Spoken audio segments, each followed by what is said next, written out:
गावदों आरो मोखाङाव थांनानै होसो होसोनो गावबाय 5 लाख रांखौ आं होआबा आंनि देहायाव फाप नांगोन हावनांगोन होननानै बेबायदि बुंदोंमोन। दिनै बेफोर बाथ्राया बहा गोमालांखो जों दासिमबो हमना मोनाखै।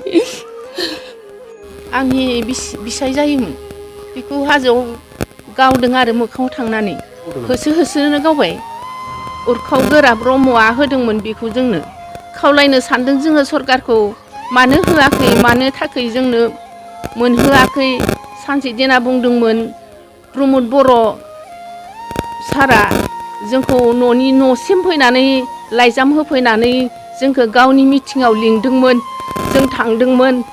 जोबोर बियो गावनि गोसो बिखा सौयै बुंदोंमोन आं होथारगोन आं बे आन्दलनाव मुंख्लं जाजानायफोरनि थाखाय आं 5 लाख रांखौ आं होआबा आंनि देहायाव फाप नांगोन हावनांगोन होननानै बेबायदि बुंदोंमोन।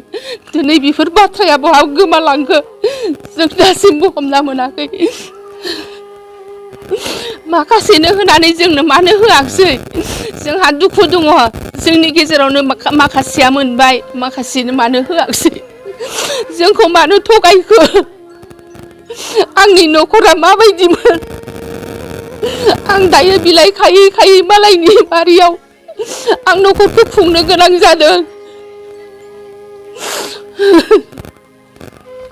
आंल' नोंहा गोबां 12 जन 13 जन दङमोन जोङो हैदिनखालि दाबो दुखु बावाखै जोङो। सोरबा थैलांबाय सोरबा दङ हौवाफोरबो हिनजावफोरबो दङमोन जोङो। आंनि फिसाइखौ इनायनो गावथारबाय।